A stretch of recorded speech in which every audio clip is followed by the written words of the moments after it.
Well, hello, my name's Kent Goulding. We're next going to be broadcasting a match from the consolation between the husband and wife team of Irina Litzenberger and Roberto Litzenberger. We're in Novi, Michigan for the Michigan Summer Championships, where they've had a huge turnout. Even though this is the consolation bracket, there's still thousands of dollars in prize money, so this is definitely a grudge match for who gets to spend the money between the husband-wife pair of Irina and Roberto. We could also view this as a version of the newlywed game. Roberto and Irina have been together for just over 30 years. There was a little argument, is it 30 years or is it 30.8 years? But they've been together a long, long time. They have 2 children and an aspiring backgammon champion granddaughter, Ariana. So shout out to Ariana. Hope you're watching. And hope you can learn something. And we may have just lost my shout out.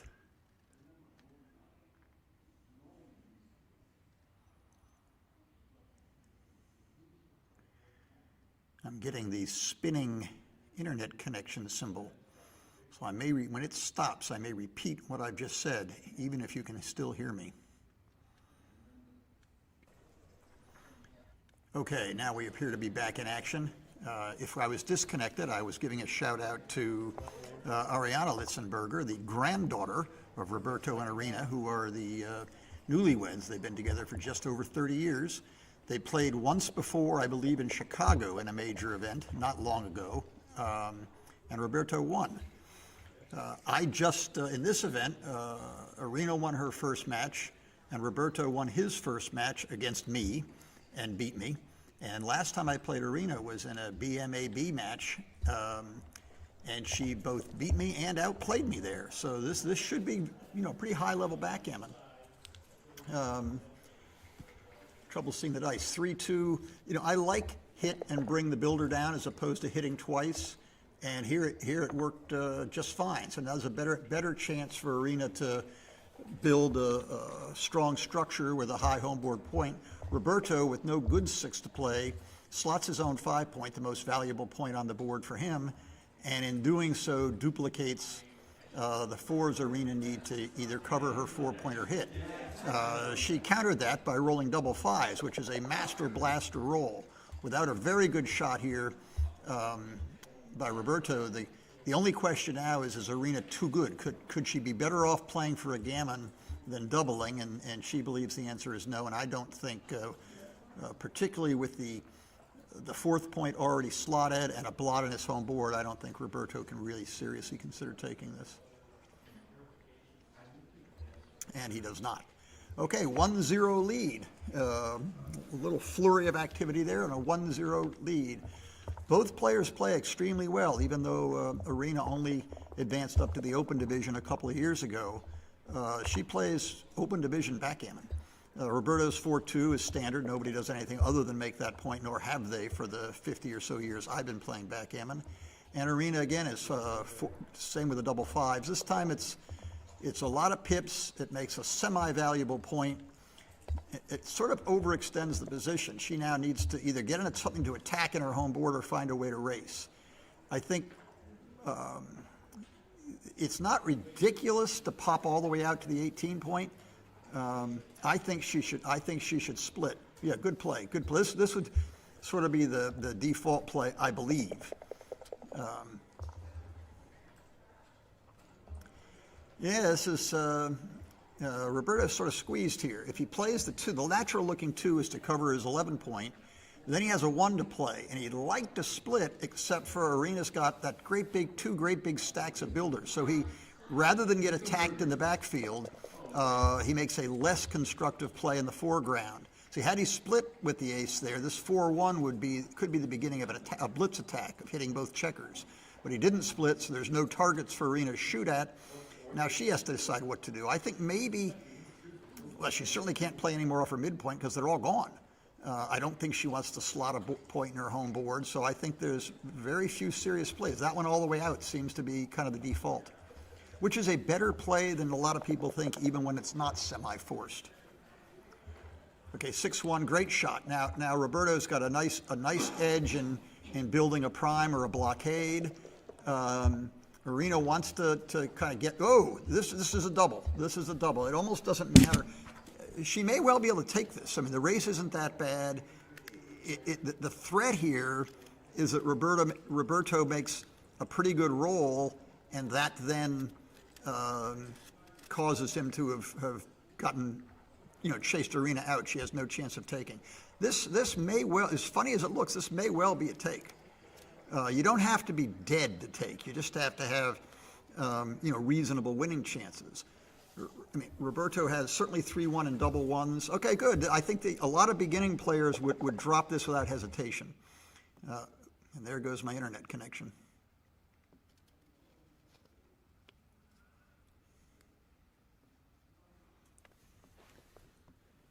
Is it spinning? Is there a spinning symbol out there, or is it just frozen? Yeah. Spinning. Yeah. Oh, I can see on my other screen, I can see they're actually playing. Okay. I hope it's just a lag, or maybe when it cuts back in, is it going to? Yeah, there we go. Excellent. Perfect shot. Doesn't work. Oh, now we caught up. Okay, there was a little bit of an internet lag there. Irina managed to grab the 18 point in that flurry of activity. So now we've got an altogether different game. This is a holding game on both sides of the board. No immediate threats for either side, other than some, Irina could roll big doubles and try to gain in the race. Nobody in particular. Irina doesn't want to get hit, but she doesn't have any points. It's very, very, very awkward position. In a weird way, strategically, Roberto's furthest back checker, that one, is an asset rather than a liability. He's sort of. I'm not sure I would have moved it there. He might have waited, because now this allows Irina to do exactly what she's about to do, which is just dump checkers deep into her home board without any danger of them being hit. Irina's going to play safe until she rolls. Oh, look, double fives for Roberto. Now he's going to stop and count the race and then figure out what to do. He doesn't have a whole lot of choices.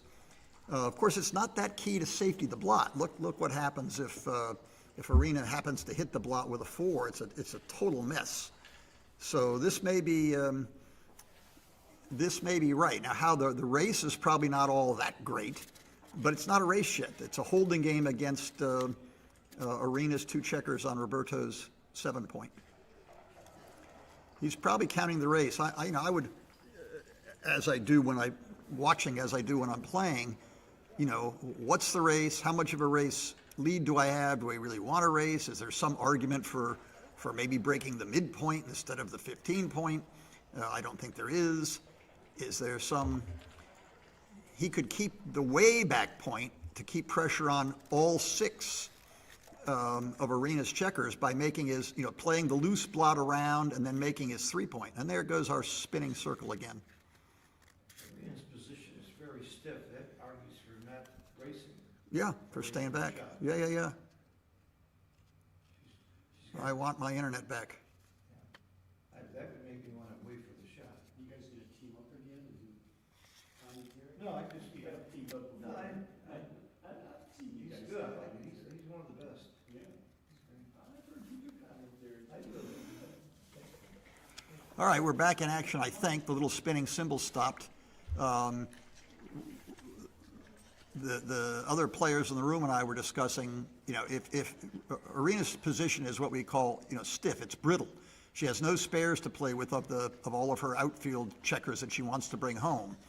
That would argue strongly to stay back on the 20 point and try to pick off Irina's checkers as they come around, and that's what Roberto did. Maybe making the 3 and slotting the 1 and leaving that ace shot, but 3-2, I don't see a good way to counter the threat, so cover a point and wait and see if maybe the shoe's on the other foot here. Roberto now has to play carefully. Should he start to mess up his board or just take a checker off the 8 point? I'd take the checker off the 8 point and keep my board structure as good as possible. In fact, I'd have kept a more pure home board structure last turn and left a blot on the 8 point. I don't think he should break his 6 point here. I think he should do what he's about to do. Good play.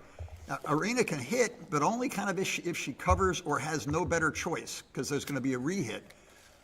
Well, it doesn't have to do anything. The question is, would keeping you could leave no blot and play both in off your 8-point. That's a very dangerous thing to do because it just cedes the control of the entire board and leaves your next play terrible. I like this play, even though it leaves an outfield blot. 3-2, nothing constructive other than finish your reception committee, build up the home board. Now, at least Irina has that spare on the midpoint to play with. 5-3 presents an interesting choice. She can come down from the midpoint to the 8, playing safe, and then play 6-3, leaving a total mess for next turn.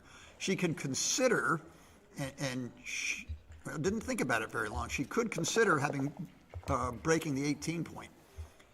I don't think he wants to break his midpoint, so this is pretty much forced. Irina, may be forced to hit with a 3, whether she likes it or not. Well, do you hit and then keep it? Do you hit or not hit? And if you hit, do you keep it going? And I guess that's the right play. Okay, now what's happening? This is getting. You should think about what's it going to look like next turn. I might have a double here. This is pretty much forced. It's a great shot. If Roberto does not roll a 5, she should redouble. And leave him to worry about it. Is the race so bad? Can he hit a fly shot? It's certainly not too strong to redouble. There's no gammons coming up here. The 5-point being open makes it very hard to contain the checker until you close it out, and closing it out is very unlikely. And if you do close it out, you've got dead checkers on your 3-point to make your bear off slower. And there are still, she's not home yet. She rolls a 6-1, Roberto comes in with a 5, anything. The game could continue. So I think this is a very good time to double and a fine pass, which puts one side of the marriage ahead 3-0. This could be it. Roberto's downfall. Yeah, yes, it could. Phil Simborg suggests this could end in divorce. I don't think so.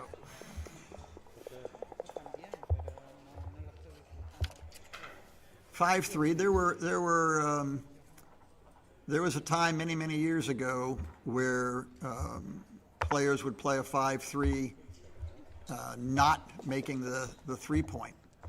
Sometimes a 5 down and split, and sometimes both off the midpoint. Double 5s here is virtually forced. Irina's ahead in the race, but Roberto has a better distribution of checkers right now. Well, this is a little awkward. There's not a whole lot of choices that look good to me other than this. And now Roberto will attack if he can. And it may actually be right to hit them both. I mean, he'd sort of like to build he's hesitating because he sort of wants to build a prime rather than blitz. But blitz is not out of the question, and priming may just be too loose. So I think this is the right play, and he took a moment to pause at the right time. Oh, now this is exciting. Now, is it a double? Isn't it a double? I think this is definitely a double. I can't be 100% sure it's a take. The third black checker in the outfield is a big deal. That is not an asset now, it's a liability. I think this is a very powerful double. Would it be ridiculous to take it? I mean, I think if gammons didn't count, yeah, I'd probably take it. Gammons do count. I think there's just a few too many checkers in play, and even if this is going to be exciting. This is a little loose. A lot of points could swing here. That actually covers, but I'm not sure he should cover. I think maybe build the 5-point with 3, or at least 2, and then look for the rest. Covering all the way. This is committing to the all-out blitz with little or no fallback on priming or positional play. Oops. Well, that was going to squash her either way. Builders should abound here. It's sort of sad to give up the midpoint, but the other play would be to play, bringing more ammunition rather than spreading out the ammunition he already had. Get in quickly. There you go. This just turned the game all the way around. in with 2 and just make that point. There's no, after you hit, there's no good fourth one. All of a sudden, the shoe's on the other foot. Irina leading 3-0 and holding a 2 cube is really in command. Roberto's, if you have a blitz position which doesn't work, you're often strategically in a very bad way. He kind of wants to try to get into a race. This may be this coming in with a 4 and slotting his 5-point, doing something to activate his checkers. Look what happens if he plays safe. It feels good to play safe, come in with the ace and play the 4 down, but boy, oh boy, what are you going to do next turn? The entire field is in Irina's control. 5-3 is a lousy roll, but having said that, she can, she can do a variety of things because the whole outfield is hers. She could come off the midboy. She could stack heavy on the 8-point. No, I would not do that. I'd find some play other than this. This is her strength is control the outfield, and she just sort of overextended one of her checkers. It's safe. That's got that going for it. But I think much better to have spread out the checkers in the outfield somehow and threatened to make new points. She's playing not to get hit as opposed to trying to find a good way to win. Now, Roberto has similar problems. He could have built his own 5-point, but instead he's trying to contest the outfield and put something in the way of Irina coming home, who just rolled a very, very strong number. I think here there's no good play other than the obvious bring both points around and build a blockade. I think he's better off with the advanced anchor than the back anchor, slot a new point. And I'm not sure, I don't, particularly leading 3-0, I'm not sure she wants to spin any 4 cubes. I think take a step closer to home before considering doubling. The pause here, she's thinking about doubling, or redoubling to 4. On the plus side, she's obviously well ahead of the race, and if she gets hit, Roberto's board isn't entirely ready to contain her, but it's ready enough. I think she should, particularly with the big lead in the match, I think she should take some step forward and then consider doubling.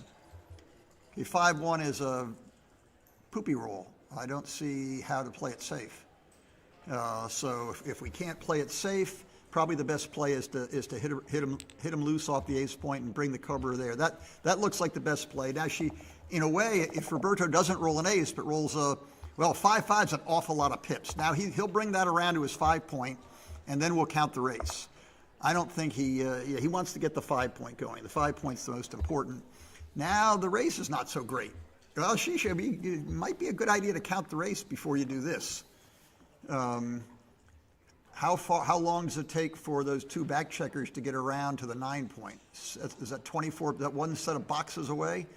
24 pips down there, you get back 14, you're down 10, 15, 19, 17.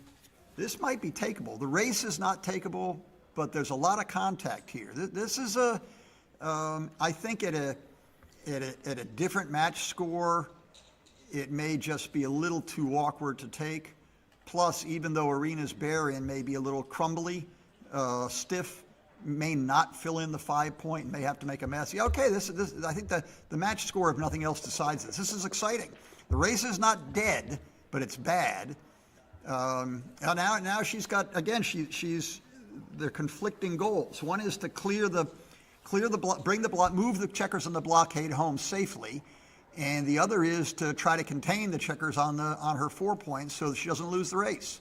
Obviously, if the goal is she should not just go ahead and make her 4-point, although it's actually not ridiculous given all the blots on Roberto's side of the board.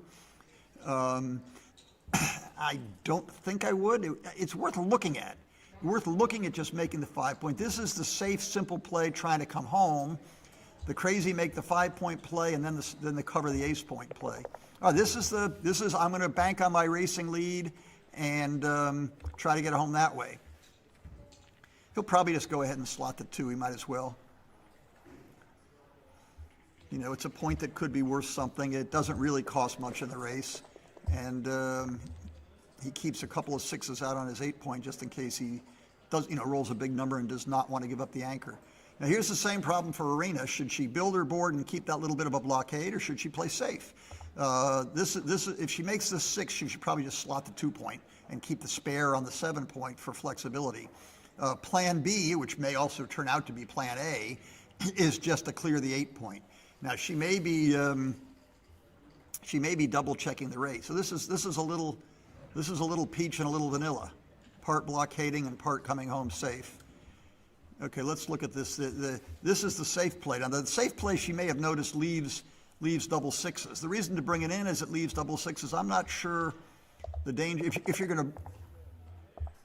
She played safe from double 6s, but left other rolls more awkward. Okay, anything with a 4 is going to be awkward. Some things with a 3 are going to be awkward. 2-1 now, I think she's no longer has really good options. I mean, she could just kill a checker, but I think it's time to do this. And a big doubles by Roberto, and this race is suddenly close. Yeah, I think she had the right idea. She also has the right idea to think about it. I mean, there's plenty of time. The cube's gotten big. There doesn't rate to be a problem with time for the match. And she plays the safe-ish play. I think Roberto can only waste a pip or two to close his board and wait and see if something good happens, and then he'll be forced to run next turn. 4-2. Well, okay. You can go all the way to the ace point with a 4-2. You can play this 4, and then you're going to play the 2 to the ace point, one way or another. And the only question is, do you clear the 7? I think she should leave. I think this is the right play because it gives her a little more flexibility to attack the single blot, if in fact there is a single blot to attack. And there is. This gives her, 3-2 to hit and cover, and 2-2 to hit and cover, and double aces to hit and cover, but not 2-1. Build now. Now it's much more serious, and now Roberto's probably going to run, except for he can't.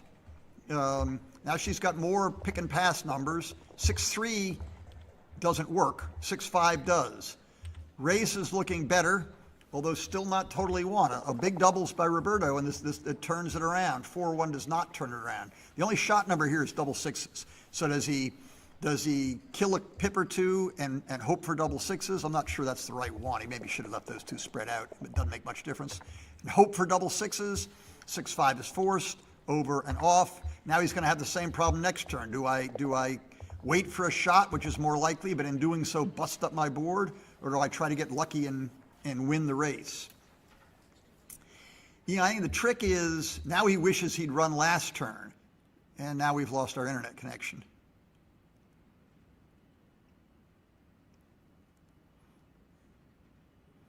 Come back, internet connection.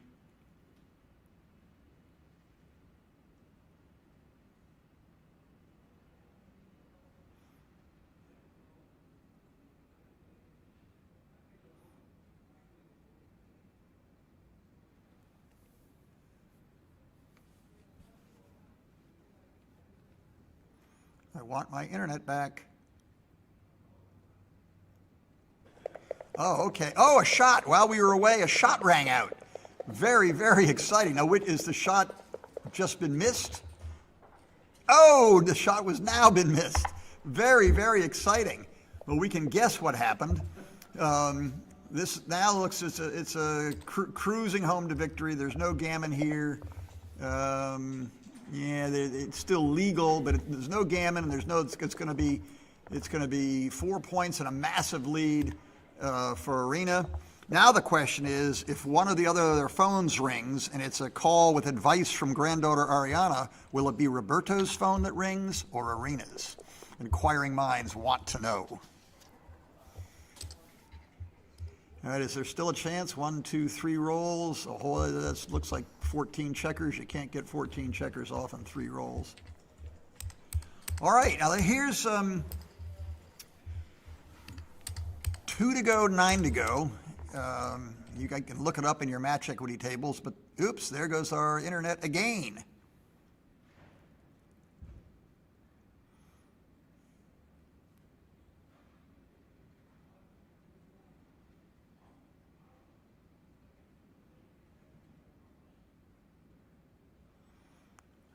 Come on, internet, come back.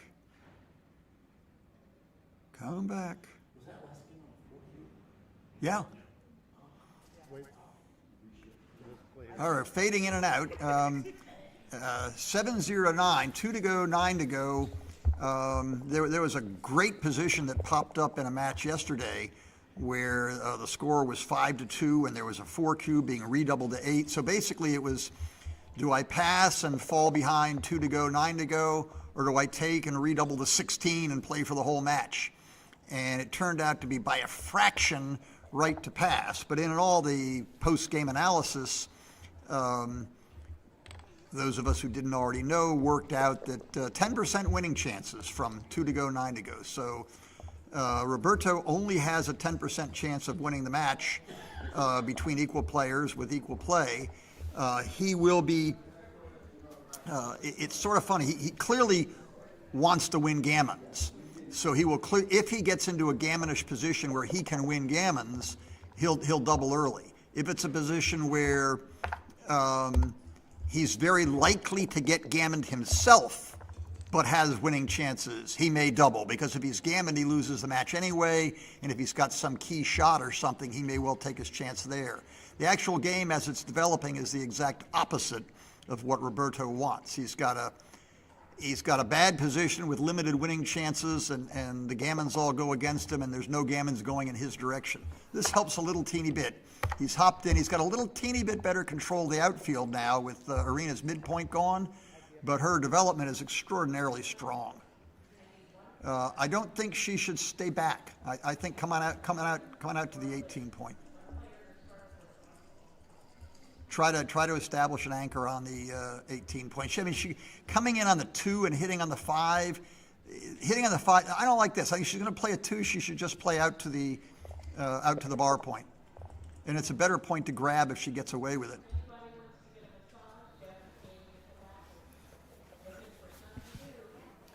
Now this didn't work. Excuse me. Roberto has no good 5. If he hits with the ace, he can bring a builder around to the 9 point. He can do absolutely nothing and just hang on to playing the twin stacks attack. Not sure I like that. This will be hard to develop this game. This makes sense. Now, once again, Roberto's trying to I guess he wants to race and just run away. There's a hit. Okay, here's the plan. Stack them up and run home. We're playing 1960s style backgammon. Stack them up and run home. All doubles from here on out. Easy game. I think in with a 3 and slot the 5 point. Make it fatal for him to be hit. Now he's got a little bit of wiggle room. Ooh, double 5s, a great shot. I think it's probably right to make both points. Remember, he likes gammons. So now we're going to have something very scary. Now, unless she rolls a doubles which comes in, Roberto's going to have a gammon. And there's a doubles which comes in. Unbelievable. Great shot. It could hit. Not 100% clear. The match score is so funny. This is a situation where if she uses 2 5s to break the 20 point and hit on her own 10, that threatens a fast way home to win the game. But what if it doesn't work? What if Roberto rolls the 5 back or the double 1s back or the 3 back? All of a sudden the gammon could be on the other foot. It's a real good idea to take stock of what's happening in the match while thinking about making your plays, and how does the dangers of gammons or no gammons in one direction or the other, and win versus loss, affect the different plays you make. Not always at all obvious what the answer to these questions are. Irina basically, wants to take the safe path, which doesn't involve any risk of getting gammon herself. Of course, winning a gammon is a big deal because that ends the match. This, at most scores, this is a very logical looking play. So let's see what happens. Roberto could, I don't think his threats are quite big enough. His real threat is if he rolls double 5s. Look, let me take that back a little bit. When you're looking at a 10% match winning chances, and if you get gammoned, you're losing it. This is not bad. Double 5s alone might be worth making this double. This is, of course, entirely based on the match score. You know, this is a beaver for money. I mean, Irina's winning this game. 3-4 hits absolutely nothing and does absolutely nothing. Maybe, yeah, I guess just play with one blot and try to weather the storm. Ace 4, yeah, be careful here. Maybe you cover with a 4 and hit with the ace. I don't think she wants to leave him unmolested so he can pop out there with a 4-3, 4-4, 4-5, or 4-6. Of course, she's again worrying about getting gammoned herself. Well, again, a good time. This is obviously the other play. The problem with this play is look at all the blots. Easiest path to a win. Easiest path. Of course, a gammon doesn't matter at all anymore. Irina's playing this just to win. She wins the match if she wins the gammon. Gammon's irrelevant for her. It's hugely relevant for Roberto. Maybe the right play. Very low to zero chance of getting gammoned. The back checker's stuck. The play's actually forced. He has no choice. He can think about it as long as he wants. That's the only legal play. And again, it doesn't matter if he gets gammoned. In a strange way, getting hit here. 1, 2, 3, 4. There's no one on the right path. Getting hit here might be good for Roberto because it may allow him to grab an anchor. With no anchor, he can get blitzed and closed out, and just his winning chances go down to low single digits. With an anchor, that jacks his winning chances up, not to large numbers, but to plausible numbers. That rolls the prime forward. And it looks like the newlywed game may end in a divorce. All right, here we go. It's Roberto just hopes to get in and build an anchor. And with an anchor, there's non-trivial winning chances. Without an anchor, winning chances get to be pretty trivial, particularly since this home board is such a mess. Getting an anchor quickly may give him time to build up his board before the hoped-for shot materializes. All right, okay, does she leave there's 2 in the air. So she shouldn't leave him double 1s or double 2s, but aside from that, maybe just, it might be, bar point might be useful. All right, with 1s and 2s, there's an ace.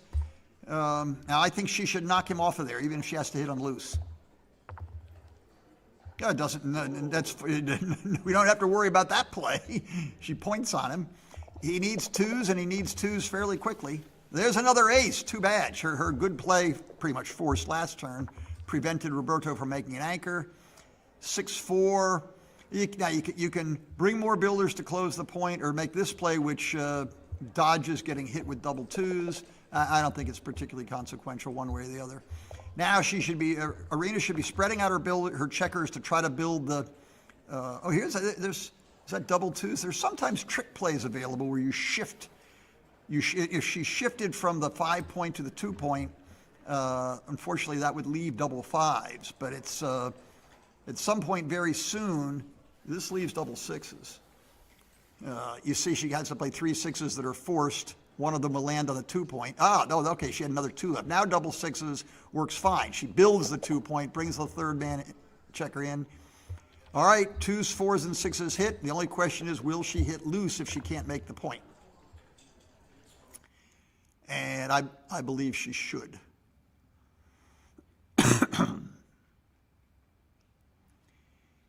Okay, where's the spinning thing going away? Where we may miss it. Spinning thing. Stop. Bring my internet back. Okay, the trick here is, let's say your opponent's going to. Oh, she did not hit loose. I think hitting loose was probably right. Because Roberto's board is such a mess. An anchor here gives him plenty of winning chances. Okay, this is just a 2-6 and gives her a lot of chance. I'm not even 100% convinced hitting loose there might not be right. With only leaving 2 blots makes it a little bit richer. Whoa. And there's the 2-6 from the bar. Now watch how easy it should be for Irina to survive this. She'd have to dance for there to be a real problem. 2-6 is forced. There's no choice about it. Roberto's still got a mess on his hands, but at least he's alive. 5-3, 5-1, 6-2. Interesting play. You kind of got to get out of there because it's going to get hit. And then you try to build your board and contain the checker. If the checker gets by, Irina coasts home. There's no chance of winning this race. And the checker does not quite get by. It's an ace or pretty much over. It would be nice if the ace came with an ace or a deuce. Ace 3, 4, 5 leaves a bit of a mess. But he'll take it. Sip of coffee, dueling coffees, waiting for the phone to ring to see which, oh! Still, hold on, there's still a slight chance that she rolls double aces and he gets a second crack at it. Double aces, everybody wants double aces, even Ariano wants double aces, but no!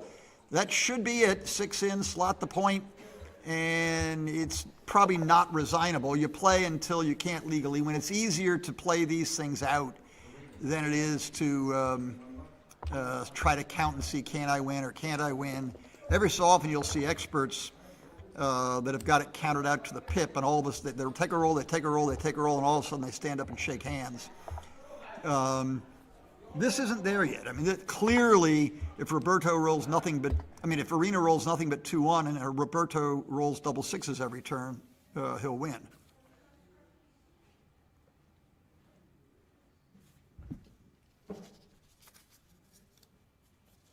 We are disconnected. We don't get to watch the fun. The internet is off. All I have is a little spinning dial to look at. And we wait. Presumably, when the dial has stopped spinning, we may get to see something. Advanced a little bit. Now we need basically nothing but big doubles for Roberto and little tiny numbers for Irina. It doesn't appear to be going that way. Getting down to where you can just count crossovers and even 2-1 every roll is not, and double sixes the other way is not enough. Yeah, you get a 3 there, get a 1 there. Now double fives gets a checker off. 6-1, probably too big. 1, 2, 3, 4, 5, 7 rolls. He's got to get off in 6. He can still get off in 6 easy. Irina has to roll some 2-1s. That doesn't count. Dice on checkers do not count on this tournament. 6-2, way too big. No reason to waste anything. Just take the 6 off and slot the 2-point right. It's a match point. If she wins 2, she wins the match. And that match is over here unless Roberto rolls all doubles. And now even all doubles doesn't do it. She's off in 3 rolls. He can't get 15 checkers off in 2. Very short, very exciting. And the stronger Litzenberger moves on. Go Irina. We'll be back with more excitement soon. This is Kent Goulding signing off.